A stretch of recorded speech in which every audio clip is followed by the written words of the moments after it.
Centro de Investigación en Nanomateriales y Nanotecnología en el CIN, que está en el Entrego. Nosotros estamos también asociados al ISPA, que es el edificio este que está pegado a Luca aquí en Oviedo, el Instituto de Investigación Sanitaria del Principado de Asturias. Y pertenezco al Laboratorio de Epigenética y Nanomedicina. Mi tesis la dirige Mario Fernández Fraga y Agustín Fernández Fernández. En nuestro laboratorio investigamos la epigenética. Somos un laboratorio de biología molecular. Entonces os voy a contar un poco algo que ya os avanzaba un poco mi compañero, que es la epigenética.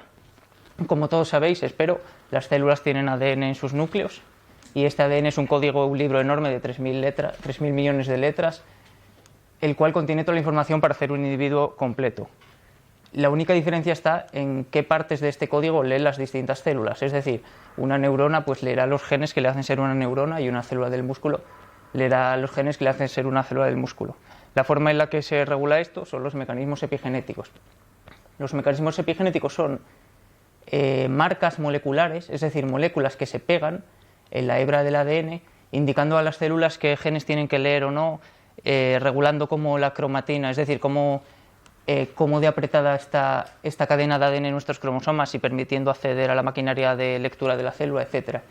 Las principales marcas son la metilación del ADN, que se coloca en las citosinas del ADN, y las modificaciones de las histonas. Las histonas son estas bolitas que veis aquí, que son unas proteínas sobre las que se enrolla el ADN para poder compactarse en cromosomas y que quepan en el núcleo de las células. En nuestro laboratorio investigamos estos mecanismos en el contexto de, sobre todo, enfermedades, el envejecimiento y enfermedades asociadas, principalmente el cáncer. También hacemos algo de exposición ambiental a nanomateriales, porque estamos en el CIN, y utilizamos técnicas tanto experimentales como bioinformáticas. Bueno, el tema de mi tesis se centra en los cambios epigenéticos que ocurren durante el envejecimiento y las enfermedades que se asocian al envejecimiento, principalmente el cáncer y otras. La hipótesis fundamental es, durante el envejecimiento, durante el transcurso de nuestra vida, vamos acumulando cambios epigenéticos, ¿no? Estas marcas del ADN se mueven, reprimen o activan unos genes.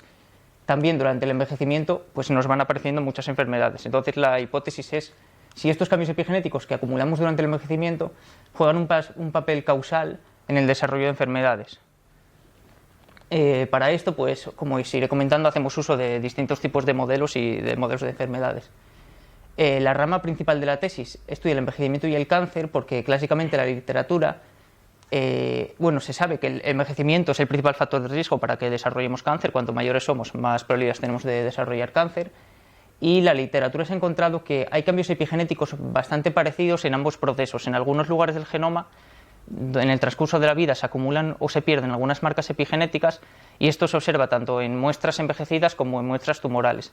Entonces, en nuestra tesis doctoral nos planteamos tres objetivos principales que os voy a resumir de forma muy esquemática. El primero fue caracterizar y comparar los cambios epigenéticos que ocurren en cáncer y envejecimiento con dos objetivos principales, que es ver en qué se parecen o en qué son distintos y ver si están conservados en modelos preclínicos, en concreto en el ratón, porque el ratón es el principal modelo que tenemos para el estudio de enfermedades. Entonces es ideal que estos cambios se parezcan en el modelo que utilizamos para representar estas enfermedades.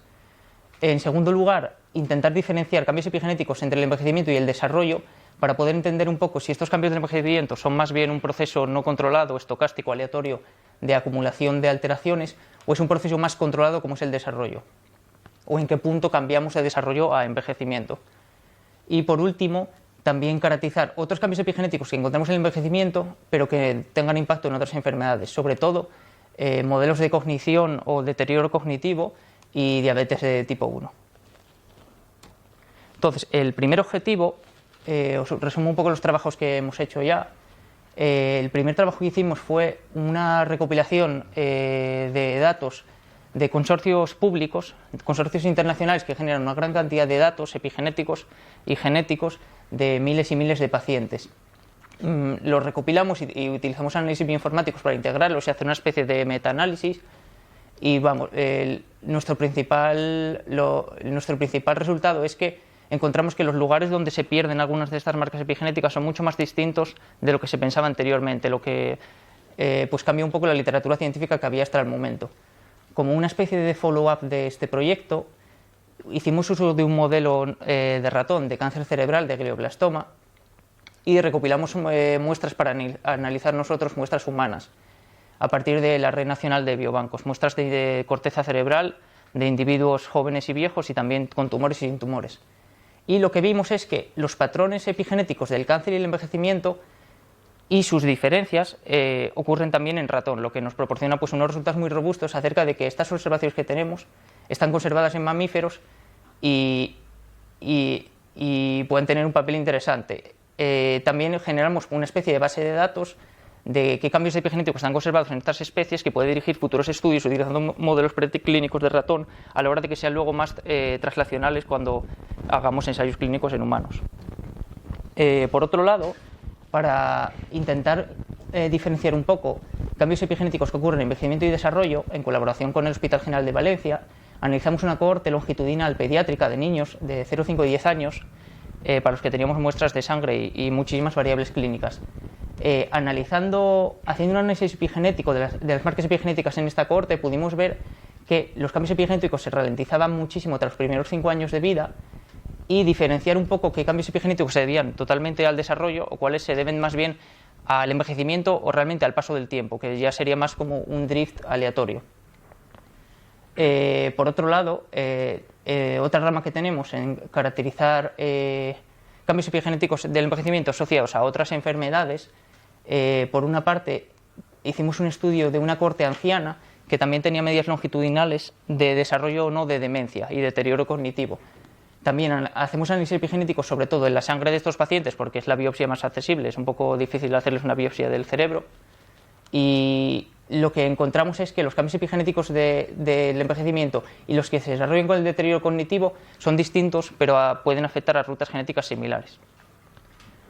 Por último, también utilizamos un modelo en ratones de enriquecimiento ambiental. Esto es lo que os pongo aquí en esta imagen. Se trata de un modelo de estimulación cognitiva en el que los ratones coexisten con juguetes o cosas así durante un tiempo y esto les produce una estimulación tanto física como cognitiva. Nosotros utilizamos este modelo en ratones jóvenes y viejos para analizar el impacto del envejecimiento, en cómo puede impactar esto en el efecto que tiene la estimulación cognitiva en su epigenoma o en su genoma.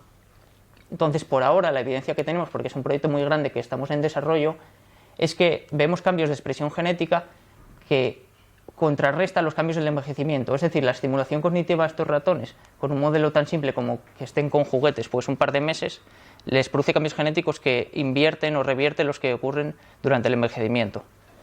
Y luego así otra cosa anecdótica, porque estáis aquí mucha gente de materiales, también otro proyecto que desarrollamos en esta tesis, lo que pasa que no lo puse, ha sido de incubación de células, un modelo in vitro de células pulmonares con óxido de grafeno reducido. Y lo que vimos fue que apenas había cambios epigenéticos, cosa que es buena para todos porque sí vamos a utilizar los nanomateriales. Y así para acabar un poco, pues bueno, mi carrera era investigadora, sobre todo se ha centrado en la biomedicina, el envejecimiento, enfermedades asociadas y en general en la intersección de muchos campos distintos, cosa que me gusta saber un poco de todo y no saber mucho de nada. Y se basa en la utilización de técnicas tanto experimentales como bioinformáticas. Del CSIC espero que, bueno, es una institución muy fuerte que apoya a los investigadores y que nos ayude a estabilizar nuestra carrera investigadora. Investigar fuera de España, ahora mismo no me lo planteo, creo que aquí tenemos las instituciones y recursos suficientes, también personales, para poder investigar aquí. La docencia me interesa mucho, me parece una parte muy importante del desarrollo personal y profesional. Como comentaba mi compañero, nosotros al estar no vinculados a la universidad, pues hemos tenido igual alguna más que dificultad para poder ejercer docencia en la universidad. La divulgación científica me gusta y me interesa mucho. Me da un poco de miedo también que se convierta en una competencia curricular de los predocs, sin que se nos asigne el tiempo y recursos necesarios para hacerla y hacerla bien. Y bueno, no tengo mucho interés en él y más de la empresa porque nunca he salido del ámbito académico, así que por desconocimiento más que nada. Y en 5 años, pues mi futuro es bastante difícil decir, supongo que quizás haciendo un postdoctorado y ojalá en España. Y bueno, este es el laboratorio, estos son mis directores de tesis y Juan Ramón, que es el postdoc con el que hago la mayor parte del trabajo. Y hasta aquí, muchas gracias.